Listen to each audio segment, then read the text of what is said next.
Howdy everyone, welcome back to Newcastle Fans TV and the Friday night preview to Saturday night's game against Brighton. Massive 6-pointer at the bottom of the table. Unfortunately, that's where we are at this stage of the season. I'm Matt and joined by Carl tonight. How are you doing, Carl? Yeah, very well, thank you, mate. Apprehensive about tomorrow. Just got the Leeds game on in the background like yourself. So, yeah, very apprehensive, mate. Yeah, it's going to be an early one tomorrow night. 8 o'clock kickoff if you didn't know already. Like Carl says, we've got the Fulham game on. We'll bring you live score updates if they go in, and if we're still on when it finishes, we'll of course bring you a full-time wrap-up of that game and where that leaves us in terms of the relegation zone as well. We'll be touching on both teams' form. We'll be having a little bit of chat about expected goals, which is everyone's favourite topic, which I'm sure we're all excited for. But first, of course, let's hear a little bit from our sponsors over at Manscaped. Our Newcastle Fans TV now in partnership with Manscaped. You bet your balls we are. The Premier League is in full swing, and it means it's time to throw on your black and white Newcastle shirt and make sure you don't take a nasty tackle below the waist. Our partners at Manscaped are here to save your boys from taking on a shot from distance off Matt Ritchie, which would sting. It would sting. So you can stay clean and take care of yourself where it matters most. Manscaped is trusted by over 2 million men worldwide. Join the movement for all your below-the-waist grooming needs. Manscaped has just launched in the UK and the EU. We've gone years without using the right tools for the job, but no fear. Manscaped is here with an absolute screamer to deliver the best tools for your below-the-waist grooming experience. Lee, how has Manscaped helped your grooming? Well, I used to use a lot of cheap razors, and put it this way, Sam, I was stinging for a few days because you've got cuts left, right, and centre, button down. Ouch. Not anymore. Not with this bad boy. Oh, it's beautiful. And I can say it has improved my love life. So that was my experience of cutting myself left, right, and centre. Sam, please tell us more about Manscaped. That's why Manscaped has redesigned the electric trimmer. The Manscaped engineering team has perfected the greatest hair trimmer ever created, the Lawnmower 3.0. Look at that there. Battery life up to 90 minutes. But the Lawnmower 3.0 is simply the best hygiene tool for the modern man. Adjustable, clean, easy, simple to use, and no nicks, which is very important. The Perfect Package 3.0 comes with the new improved Lawnmower waterproof cordless body trimmer, performance boxer briefs, and a travel bag for you to use when we're done quarantining. The Perfect Package 3.0 also comes with a crop preserver and a crop reviver. The crop preserver is anti-chafing ball deodorant, which ensures that your afternoon stroll doesn't end with your balls sticking to your leg. The crop reviver is a spray-on toner for your balls. It's made with soothing aloe and witch hazel extracts, which give your balls a boost. Yes, please. Get 20% off with free shipping with the code NFTV at manscaped.com. You can be one of the first men in Europe to experience their life-changing products. Take advantage of this limited time offer for Manscaped's top-class lineup and try it for yourself. That's the discount code NFTV. So Sam's a big fan. I'm a big fan. We've got our Manscaped products. Have you? Check the link in the description for free shipping and a whopping 20% off at manscaped.com.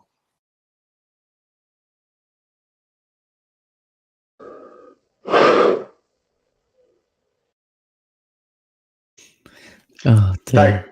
Thank you very much to Lee and Sam there. Like I said, link is in the description to our friends over at Manscaped. 20% off with code NFTV on any order. Whilst the advert was playing, a bit of good news. Leeds have taken the lead against Fulham, which is fantastic for us.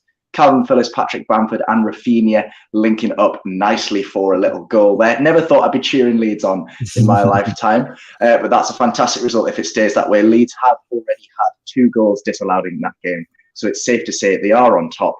Let's hope they don't let it slip. But speaking of close shaves from that advert last time out, Newcastle played Aston Villa, as I'm sure we're all aware, and it didn't quite go to plan. Steve Bruce will have you believe that that's a valuable point, but I think most fans would agree when I say that it was definitely 2 points dropped.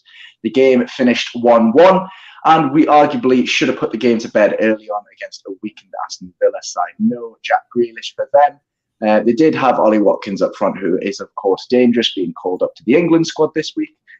But we really should have put those chances away early on, Joe Linton especially. Carl, having a look back at that game, and even a little bit further back, we've drawn the last 3 games in a row, which some would see as 3 games unbeaten. But to me, that's 6 points dropped. Yeah, absolutely. Aston Villa were there for the taking. Wolves, that first 30 minutes, we were all over Wolves. We've had Joe Linton's obviously had that chance to put them under pressure. So yeah, absolutely, mate. There's definitely 6 points dropped. It's unbelievably frustrating because I think Fulham and Brighton in between those games, I know Brighton have just beaten Southampton, but prior to that didn't have the best results. So we were given the opportunity to go maybe 6 points clear of the drop. And we didn't take it, so we find ourselves in this predicament. So yeah, definitely 6 points drop, mate. Because I think that I don't like to agree with Steve Bruce. Whether there's been improvements or not, I don't know, or whether the opposition have just been that bad. But we have had the opportunity to win both of those games, and we've not taken them. Yeah, spot on. And you mentioned the teams around us. We've got Burnley coming up the game after 2 games. So we've got Brighton, then Spurs, then Burnley. And Burnley were well amongst the relegation battle a couple of weeks ago. And now they're looking clear. They're looking home and hosed now.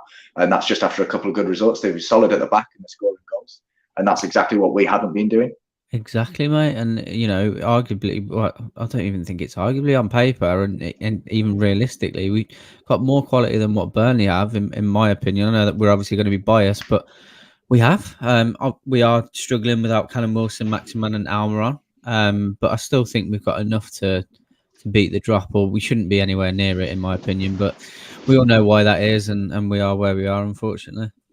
Yeah, I mean, I said this, I've been saying this since the second game of the season. Teams like Burnley, like Brighton, the reason that they're doing all right, I mean, Brighton less so, is because they have an identity with the way they play, and we just don't have that. We've said repeatedly on Scoring the Players, on the fan reaction shows after games, Steve Bruce still doesn't know his best starting 11. He still doesn't know his best tactics to use in a game. And, the game, I think the one that stood out for me the most was the West Brom game. You're playing a team in the relegation zone. You're playing a team that's a direct rival. And that you're finishing 0-0, you've got to be putting the ball in the back of the net, regardless of who's injured in that team. You've got to be scoring a goal. You can't survive in the Premier League without scoring. It's as simple as that. Absolutely. We've all been on Joe Linton's back, and rightly so, and we've given him credit over the last few games, and rightly so. But regardless, like you said, regardless of whether he's a striker or not, anyone that's a professional footballer that has that much space just outside the 6-yard box, I don't care what anyone in the chat says, no offense, like that was not, neither of them were difficult angles. Should be burying them, especially at Premier League level. I'd expect fullback, centre, Stephen Taylor would have buried that. And it's not just because it's Joe Linton. It's just that unfortunately he was the one that had the opportunity, both the opportunities, and he didn't take them. So we're not going to do anything without taking those chances, mate. And it's just annoying. Yeah. I mean, you think we get frustrated about not scoring goals. I'm sure if you spoke to some Brighton fans, they'd lament some of the chances they'd missed. We'll get onto their expected goals and stuff later in the show. But if we quickly touch on their form as well, like you mentioned a little bit earlier, they did beat Southampton in their last game, a nice 2-1 result for them. That's a massive 3 points for them. That puts them, took them above us in the league. They're a point above us in the league now. But before that, they'd lost 3 on the bounce, and to not fantastic. I mean, they beat by Leicester, fair enough, 2-1. But then losing 1-0 to West Brom and 2-1 to Palace before that, it's not looking good for them at the moment, is it? Yes, they won their last game, but they're on a really bad run. Realistically, do you think they're there for the taking? I do, mate. Even if we were to only come out with a point tomorrow, I see them struggling massively against Manchester United, Chelsea. If Everton, which Everton side turns up, I don't know. But if the Everton that we would expect to turn up, then they should realistically be beating Brighton. The only one, there's only a couple of games where I look and think Brighton should realistically take some points, and I think obviously it's going to be a close game between us both tomorrow. There's that Wolverhampton game, which if Wolves play anywhere like they did against us, there'll be opportunities for them. And the only other one other than that would be actually that's it. I don't look at any other game they've got and think they'll go and get 3 points there. So it's a huge game tomorrow. It is a huge game, but I do agree with you. I still think that Brighton are there for the taking. That Tariq Lamptey has been a massive miss for them, considering he's been playing fullback. And like you said, they are struggling for goals as well, as are we. But I just think we're going to have a little bit too much to go down. I know I'm changing my tune, everyone, by the way. I was expecting us to go down, but I'll just try not to be negative. I think we've got enough to stay up. It's just going to be a slog and a very boring one at that. I think that's pretty much sums up. It's either going to be a nail biter down to the wire last game of the season, or it's just going to be very, very boring. Neither of which is preferred. I think we'd like to be safer a lot earlier in the season than we're going to be, if we're going to be safe at all. That is. You mentioned Tariq Lamptey there. Tore us apart in the first game. We lost 3-0 in that game, and that everything went through him there. How much of a miss is he going to be for them against us? Massive, mate. Massive. It's you just hope that we can do something down that left-hand side. He had us on toast. Everything he did went well for him, and he embarrassed us. It wasn't like Brighton played us off the park. It was like he played us off the park. It was Tariq Lamptey versus the rest of our 11. So, massive miss. I don't really know who's going to start for us down that side. I hope it's not. I hope Steve Bruce actually looks at it and sees that they're weak at that side, and maybe puts, if Almiron can play, and maybe put him on the left to have a run down there. Because I think Isaac Hayden's been playing out left of that central midfield role, and it just seemed he's obviously very wasted there. And Dummett's very good defensively, but he's not one that you expect to push on. Although saying that, he did do a little bit of that last game, so I don't know, mate. I don't know. Well, that was one of my questions I was going to ask. We do have to take the game to Brighton tomorrow. There's no doubt about it. We can't sit back and play for a draw. I think that's the absolute wrong way to go about this. Yeah. Would you obviously Dummett's been starting the last couple of games like you mentioned. Do you think this is the time for Lewis to come back in, because there's a lack of the attacking threat down that side from Brighton with Lamptey out, and there's an opportunity for him to get forward more, which we know he likes to do. Do you think that this is the game to bring him back into the fold? 100%. There's enough at the back, I feel, to be able to cover Jamal Lewis's defensive faults that he might have. Because I agree with Lamptey out, we need someone to be attacking that left flank, and absolutely Jamal Lewis can be the man to do that. So I think certainly play him the first half, see how that goes. That's what I would do, and I think it's a massive opportunity for him tomorrow to start getting a little bit of form again. So Almiron's been back in training this week. Steve Bruce has said that he's a maybe for tomorrow's game. We know that Wilson and Saint-Maximin are highly unlikely to be involved tomorrow. In fact, it's pretty much 100% certainty that neither of them are going to be involved tomorrow. But there is a potential for Almiron to be involved.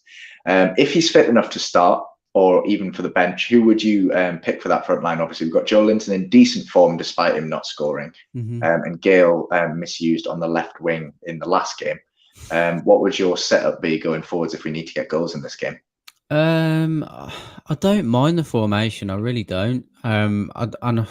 Again, I appreciate people think that maybe Jacob Murphy should be starting, and I can absolutely understand why.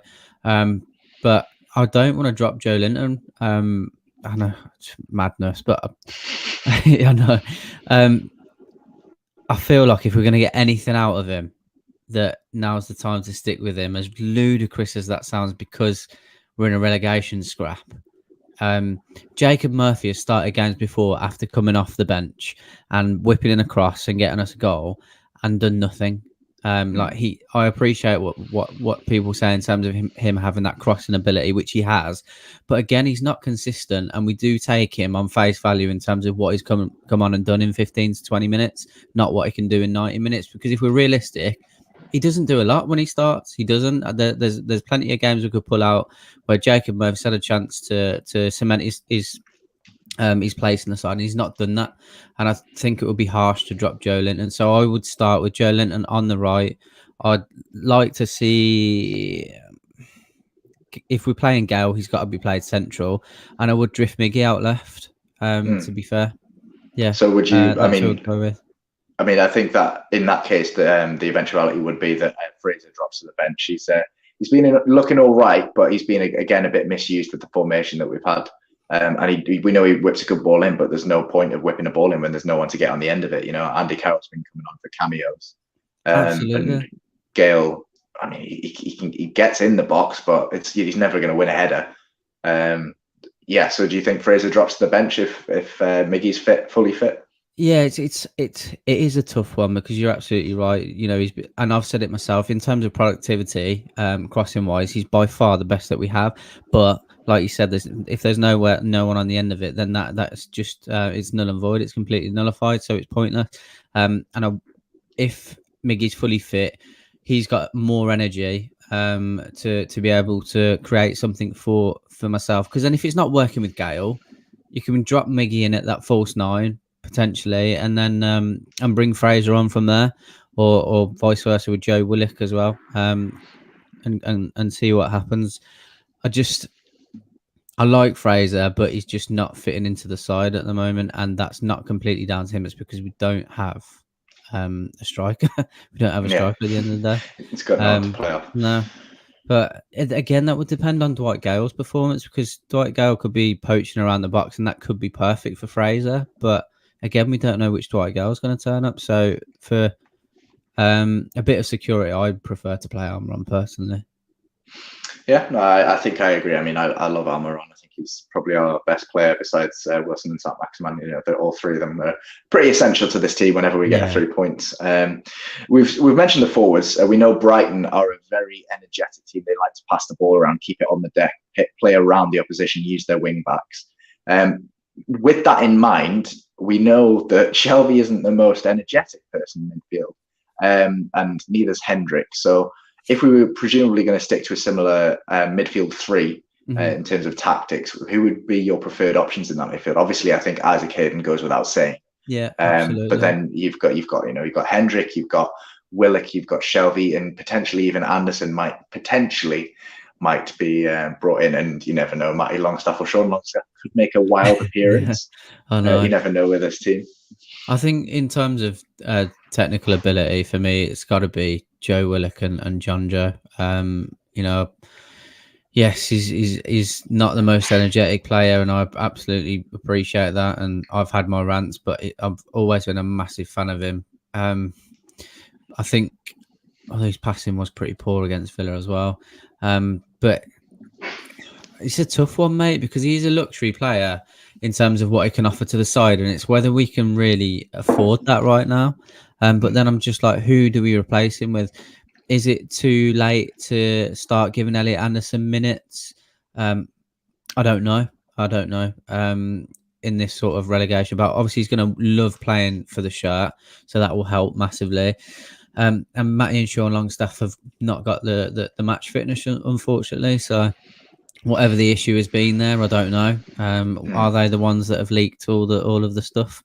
God knows. But yeah, I think I can't see anyone other than John Joe playing there, to be honest. What about yourself?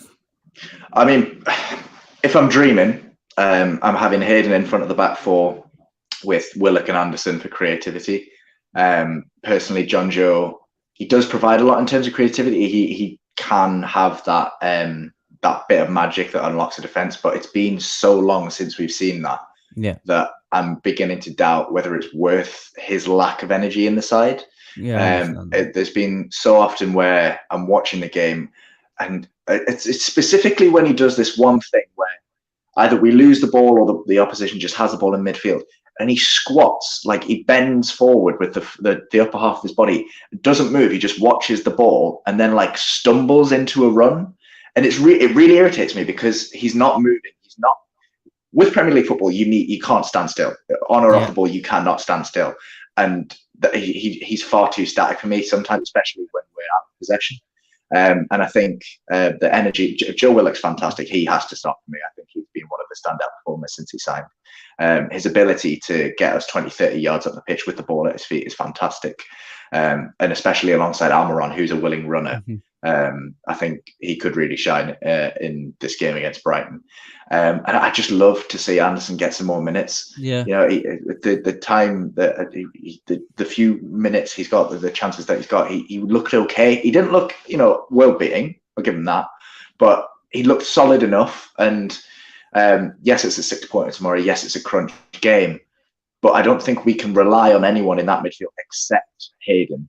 To put in an 100% game week in, week out. So it's tricky. But whoever's in midfield, Bruce has got it in him to be able to offer him that though, mate. That sort of thing. I don't think Steve Bruce has anything in him. I think it's lights on, nobody home. Other than Mike Ashley's cock. So but whoever plays in that midfield, we know that they're going to have to be completely switched on for the entire game, because while Brighton don't score the most goals, they do create a lot of chances. And whenever, you know, you're watching the coverage of Sky Sports or BT or whatever, they always talk about this expected goal statistic. And right, so for those of you that don't know at home, please do this, because I know you hate this, and as do I. Like, it's the first time I've kind of come across it when you were explaining it. I was just like, what a ridiculous stat! Like, what a ridiculous stat. So we all know that your stats in football, you know, your shots on target, your miles covered, pass accuracy, all that. That's fairly quantifiable stuff. You can put that into numbers. You can, he's had a shot here, he's had a shot there. XG, or expected goals, is the chances a team creates, the likelihood that they will lead to a goal. So it's a theory. These statisticians came up with it. It's how close the ball is to the goal, the positioning of the player, the way the defense is set up, all that. And it's all calculated on hypothetical. Blah, blah, blah, blah, blah. But basically, boiling it down, it's how many good goal-scoring opportunities a team creates. Like, for example, the Joe Linton chance against Aston Villa where he decides to square it instead of shooting. That's probably 0.8 in terms. So a 1 is a guaranteed goal. You're never going to get one. Got you. Unless the ball is like on the line and the striker has no one within 20 feet of him, you're never going to get like a 1. So 0.8 is a fairly high chance that ball is going to end up in the back of the net. And it hasn't, because obviously he's passed it. So having said that, Brighton have one of the highest expected goals tallies in the league, which means that they should have scored a lot more goals than they have. So this whole theory is, with the chances that they have created this season, they should have scored 42 goals in their game. Right? So 42 goals in 28 games. That's a fairly good return. Yeah. In reality, they've scored 29. So they're averaging just over a goal a game. Like just over. So they've missed out, I think, roughly 13 goal scoring opportunities they've wasted. But that means that they're creating those chances in the first place. Sorry if I'm losing those people at home. No. But basically, they're getting into the positions. The teams they're playing against, good, bad, ugly, they're still getting in goal scoring positions. And with a team like Newcastle, we can't afford to give away good goal scoring opportunities, because we will concede. Yeah, we're you know, as solid as Dubravka is, as solid as the defense may be, if you let a team get 4 or 5 chances in and around your box, one of them is going to end up in the net. So all I'm trying to say is Brighton create a lot of these chances. We cannot put 10 men behind the ball and realistically expect to keep a clean sheet against a team like this. They're at the bottom of the league because they don't convert them very well, but they will convert. They will create the chances. In contrast, we've created 27 goal scoring opportunities this season, and we've converted 28. That doesn't make it statistically. It doesn't make sense, but it just means we've got like a lucky goal out of somewhere. Yeah. So now that I've lost you all at home, something to bring us back to reality is the league table. So this is currently Fulham are playing. They're losing 2-1 to Leeds. So we'll get the league table up and we'll have a quick chat about the current standing. So Whilst we get that up on screen, I can reveal dramatically that bottom of the league, Sheffield United, managerless Sheffield United. I'm pretty sure they're still managerless anyway. 29 games played and only 14 points, pretty much guaranteed for the drop. Not great from them, pretty much irrelevant at this point of the season, even though we aren't. I think we drew against Sheffield, didn't we? Or did we lose? No, I think we lost 1-0, didn't we? We did lose, mate. Yeah. God, Yeah, don't bring that back up. Yeah, that was one of our fantastic results this season. But yeah, anyway, we don't really need to talk about Sheffield United. West Brom just above them on 18 points. They drew against us. They took 3 points off Brighton. So they're getting the points off the teams around them, but they're not really doing too much with anything above them. Now, this is where it gets interesting, because Fulham, as it stands, if Leeds hold out for this win and Fulham lose, they will have played 30 games and be on 26 points. So we are just outside the relegation zone in 17th place. We are 2 points ahead of Fulham as it stands, and we have 2 games in hand, obviously one of them being the Brighton game tomorrow. Realistically, that should be enough to keep us up, Carl, because we've got obviously a game in hand. Oh, Leeds have just missed a sitter. We've got, after the Brighton game, win, lose, or draw, we do have another game in hand, and that could still put us 5 points ahead of Fulham. Yeah. Above us are Brighton, 1 point above us. So obviously, if we win tomorrow, we leapfrog them, and we're 2 places outside the relegation zone instead of 1. How do you think Steve Bruce is looking at this game tomorrow? Do you think that he's watching Fulham's game tonight and think he's like, oh, less pressure on us now. Fulham are losing. Hopefully, we'll lose. And there's less pressure on us because we've just played for a draw tomorrow, because a point's enough. You know, we're unbeaten in 3. We'll get another point out of tomorrow. You know, it keeps Brighton down near us. It gets us a little bit further away from Fulham. A point's enough. Do you think that's what Steve Bruce is thinking right now, or do you think he's out for blood? Do you think he wants 3 points from this game? Usually, I would say yes, 100% is out for a draw. That being said, he's got to look at tomorrow as an opportunity to go for blood and start making headway to get clear of this. You know, he says himself it's an accumulation of points, but we have a worse goal difference at the moment, don't we? So who have Fulham got after this game, sorry? I'm not entirely sure, but Fulham have a better goal difference than us as it stands. They'll currently be on -15 if the scoreline stays the same in this game, and we're on -17. So they've got Villa. They got Villa away. That'll be an interesting one. Yeah, exactly. And they're not exactly in form right now, Aston Villa. So I would like to think that Steve Bruce would say, let's go for it. But realistically, he's probably not going to do that, is he? He's probably going to look at it and think, we'll get a point. You know, it's better than obviously losing. We'll push on by a point. Fulham are still 3 points behind us. That being said, you know, we know that the goal difference isn't as good, and he'll probably think that Aston Villa will go and do a number on Fulham. But if Villa play anywhere like they did against us, against Fulham, Fulham will beat them because they play a hell of a lot better football than we do. So if he's got anything about him, if he really does back himself as a manager, he can't be going out for a draw tomorrow. He can't be. I wouldn't be surprised if he did. But like I said, I'm trying to be positive. What's it? I've just Sorry. No, Leeds just missed another set. They could bloody try and score. It'd be nice. I feel like this is basically just it's a bit of chat, and it's turned into a Leeds watch along, isn't it? Watch along. We should change the title. We'll get more viewers. Yeah, mate. If he does, he's just a fucking moron, which we know anyway. But that will just cement it for me. Yeah, that will just cement it. But the thing is, he knows he's not getting sacked. He knows he's not getting sacked. So he's so unpredictable, but predictable at the same time. I know that's a bit of an oxymoron. Yeah, I know exactly what you mean, though, because you never know what to expect from him, but you know exactly what's going to come, and you don't know what team's going to go out. You don't know how the team's going to perform. But you know that the excuses are going to be the same if we lose or draw. The team's going to come out and perform in exactly the same way the next week because it's Steve Bruce. You know, we don't have a designated style. We're just going to kick the balls up the pitch, hit and hope sometimes, run at them, play Andy Carroll for 3 minutes at the end of a game and 30 seconds for the next one for some reason. I mean, it's erratic and it's not what you need for stability in the Premier League. You know, God, I nearly just said a sentence that piece of me nearly died inside. I'm going to say it anyway. I'd rather have Sean Dyche. Like, that's fair enough. Fair enough. Little baldy disc beard over there.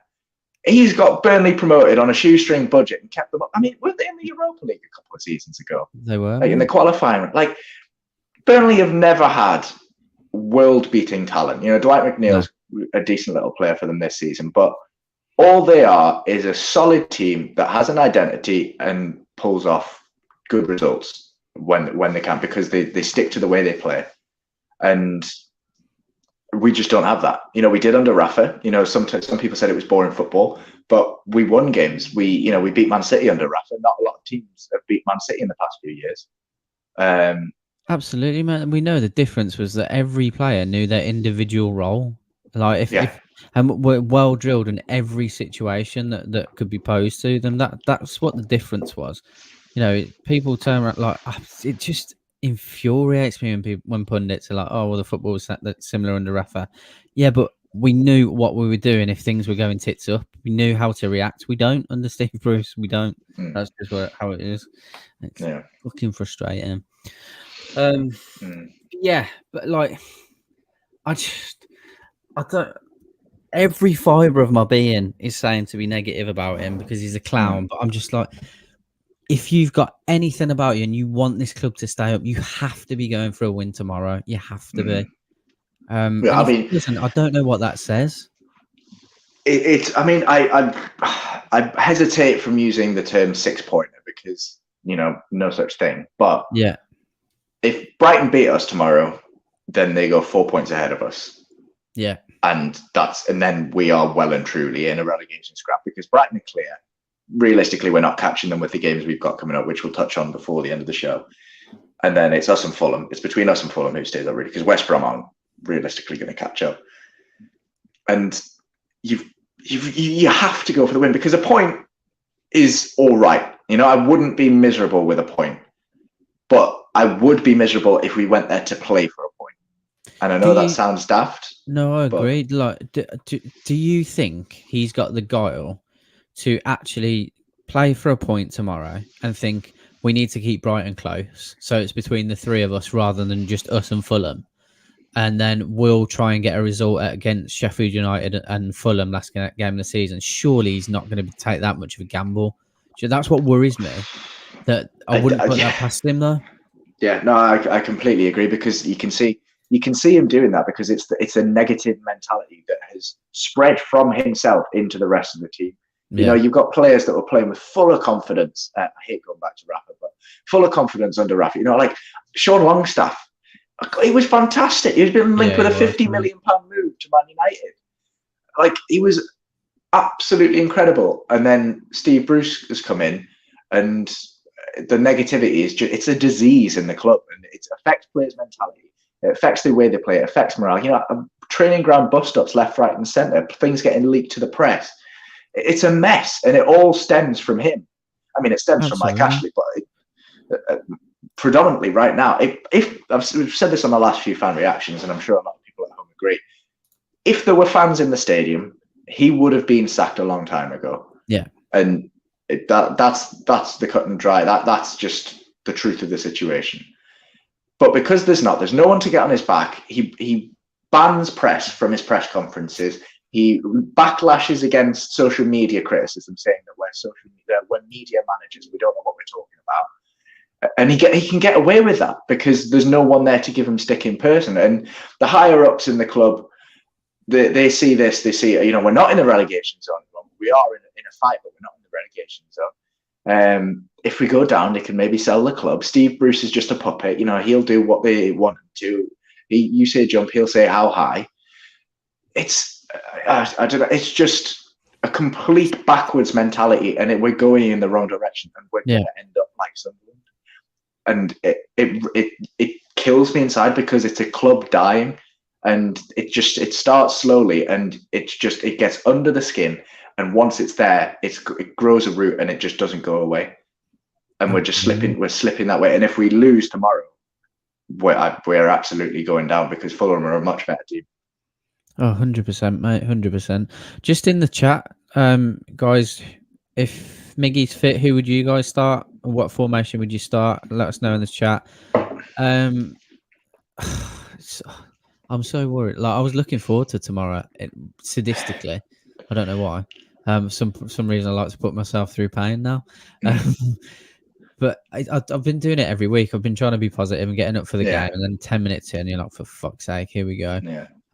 But I just like to think that even Steve Bruce aside, that the players will try and do everything they can to keep this club up. And just going back to how he was, I don't know, did you listen to any of that Rowan Vine podcast that I posted on Twitter? No, I didn't have a chance to do that, but go on, enlighten us anyway. Just very interesting as to what he said about Steve Bruce. It was basically what we've spoken about as fans. He called him a shithouse. He said that he gave his number to Paul Lambert, I think it was. Paul Lambert, without having any conversation with him, for Paul Lambert to get in contact with Rowan Vine to try and lure him away from the club, saying Steve Bruce had given me his number. Zero conversation. You just think this reeks of everything that's happened at Newcastle United this season. Yeah. And people come out in the media and say, oh, that's not true, it's not happening. Clearly, the bloke is just a ridiculous guy. Toxic is the word, I think. It's just, but, I mean, hopefully we'll speak to you in 6 months' time, and we'll say that someone else has been appointed as the manager of the Premier League side, Newcastle United. But we can, it's all uncertain right now, and it very heavily relies on tomorrow's result. Absolutely. It's just shocking that we're here again. What? Sorry, I'm just watching Leeds United almost do a Leeds United there and conceding the 95th minute. The 91st minute. We're into added time in the Leeds game. It is still 2-1 to Leeds against Fulham, which means Fulham would remain 2 points below us in the relegation zone, and we would have 2 games in hand. Leeds United this season have conceded an incredible amount of goals from corners. They've already conceded 1 today.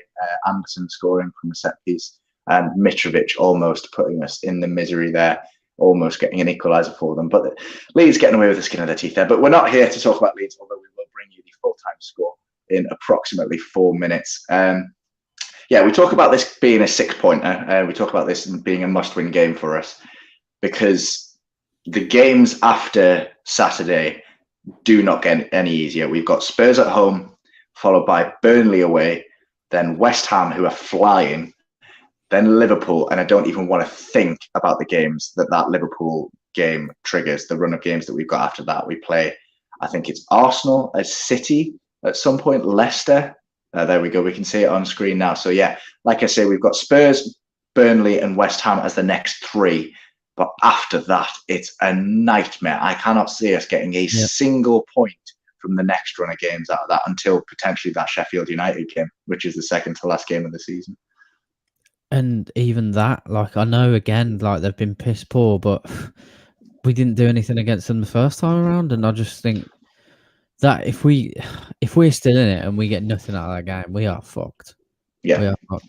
But then that being said, I think our fate could be sealed well before then, either way. And I'm just hoping, obviously, I'm confident that we can stay up. I am, because Spurs have been dreadful, absolutely dreadful. Spurs. And we always seem to pull some sort of result against them. So I'm not going to write that one off entirely. Brighton again, I expect at least a point out of that tomorrow. And like you've said, if we do go and get a point, we get a point, fine. But I'd rather us go for all 3 points. As long as, again, it's going to be this. You come back to it after you've tried to analyse it, and the first thing that comes to my head is, as long as we don't lose the game, and that's exactly what Steve Bruce is going to be thinking. So he's just going to set up to draw, isn't it? It's a difficult one. But I'm absolutely with you, mate. After that Burnley game, nah. Yeah. I don't see points from anywhere. Yeah, I mean, we have to get at least a point out of the Brighton game and a point out of the Burnley game, in my opinion, and then hopefully either a point out of the West Ham game or somewhere in that Liverpool, Arsenal, City, Leicester run. We've got to be getting at least a point here and there to even be able to shout. Because if you lose those, 5 games? Liverpool, Leicester, Arsenal, Man City, or maybe 4 then. And if we count the Spurs game, 5. If you lose the West Ham game and it's 6, if you lose 4, 5, 6 games, that's 4, 5, 6 games. That could be Fulham getting 15 points. It's unrealistic, but that could be Fulham getting 15 points when we're getting 0. And then you're well and truly down by that point. There's no clawing it back from that. So it's going to be a March. I was going to say March Madness, but it's pretty much end of March now. So it's going to be awful April, I'll call it. And they've got a much easier run of games than we have. Like, none of them are easy, but their run of games aren't as difficult as what ours are. I'll be much more confident if I was them than us, definitely. I mean, you've got to pray that Arsenal, Liverpool, and Man City are all focusing on their Champions League and Europa League exploits at that point.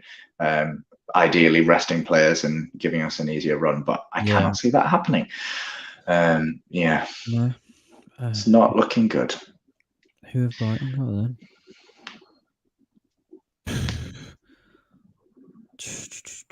Yeah, like it's not easy for them at all. But again, I expect them to get something from Sheffield United. I'd have more confidence in them getting points against Sheffield United than ourselves, which is frustrating. It is going to come down to the wire. I think we've all got difficult runs, but I would arguably say that ours is probably the most difficult. Definitely. Yeah, I think Brighton. I think they've got Man U after us, and then they've got a difficult little run. But like you said, Sheffield United and even Leeds very hit and miss this season. So they could pick 6 points up in that Cup 2 game stage, and then that's it, game over. That's the full-time whistle in the Leeds Fulham game, by the way. That's finished 2-1 to Leeds, which is a massive sigh of relief for us. So that keeps Fulham in the relegation zone for now, 2 points behind us, and we have 2 games in hand on them. So ideally, we could be 8 points clear by the time we pull level with Fulham in terms of games played. Ideally. But realistically, Carl, I don't think that is going to happen. No, but it's well and truly in our hands now, and like I said, mate, and it's difficult to have this faith in him. But if he's got anything about him, he's got to go for the win tomorrow. If you go for the win and you pull off a win, there was a fucking load of pressure that is lifted. A load, not to the point where you can become complacent, but then you can start going out and playing for draws against these bigger sides. I've got no issue with that. Just go out, get a win tomorrow, and then if we have to play horrible for the rest of the season, like we have anyway, but if you want to go and set up and put 10 men behind the ball against Manchester City and try and not get beat, I'm fine with that. I'm absolutely fine. Just go out and have a go tomorrow, please, for God's sake. Yeah, you're spot on, because, like you said quite early on in that sentence, you beat Brighton. Not only do you put distance between yourself and Fulham, you put Brighton well and truly in the mix, and then the pressure is on them to get out of it. So you're taking the pressure off yourself and putting it on those 2 teams below you. It's massive for the players' mentality, and it's massive for the fans as well. I'm just looking at the table now. We could, if we win both of our games in hand, technically we could overtake Burnley. We've got a game in hand on them as it stands. I think that's right. Anyway, 20. Yeah, we could overtake Burnley if they lose their game. And if we win both of our games, we'll have a better goal difference than them as well. So, we could. Because we've got them as well, mate. We've got Burnley as well. We've got Burnley on the 11th. So, like you say, mate, we really could be. We could be. Yeah. Well, that's pretty much all we've got time for on the preview. Before I let you all go, thanks so much for watching. And if you have enjoyed the video, do not forget to drop a like on this video and subscribe to the channel and NFTV Extra as well. We've got all the stuff coming up tomorrow. Carl, are you doing a live watch along tomorrow? Yeah, so Lee will start the match fan zone watch along at around 7 o'clock, and I think forgive me, I don't know who's on it, if I'm honest. I think Brandon's jumping in with myself for the kickoff. And I think Sam might be coming in at half time. And then are you on scoring the players? I'm not sure yet, but we'll find out tomorrow night anyway. We'll see. I'm not sure. I think I might be working for that one, unfortunately, because it's a late shift for me tomorrow night. But before we go, Carl, scores on the doors. What do you reckon tomorrow? I'm going to be positive, and I'm going to go for a 2-1 win. I just wish we could be at the ground, screaming the lads on, away, but unfortunately we're not. So let's just try and be positive in the chat tomorrow, because I know I'll try to be. But yeah, I'm going to go for a 2-1 win, mate. Nice and positive. Don't forget to drop a comment in down below and chip in with your predictions as well. Have a little debate going if you think someone saying 7-0 to Newcastle's unrealistic, because I agree that it's going to be 7-0. No, but for me, I'll probably be a little bit more pessimistic, although not entirely pessimistic. I'd probably say a 1-1. I'd be happy with a point, like I said earlier. I'd be happy if we came away with a point, but I won't be happy if we go and try and play for a point. But I can see us nabbing a goal because they're not the most solid team defensively, but they are a decent team going forwards. So I can see it being a score draw, but I can't see it being a very entertaining game. But yeah, like I say, we've got all our content coming up tomorrow, starting with the live watch along from 7 p.m. with Lee, and Carl will be jumping on that as well. Followed Johnny's on it for the first time. Sorry, Johnny's on the watch along for the first time. How could we forget? How could we forget? Johnny will be making his debut on the watch along as well. So make sure you get along there and join in all the fun. And we'll obviously have Scoring the Players, the live fan reaction, and of course the last word after we take a massive 3 points against Brighton. Kick off at 8 o'clock tomorrow. Thanks so much for joining me tonight, Carl. Fingers crossed for tomorrow, I think. Yeah, absolutely, mate.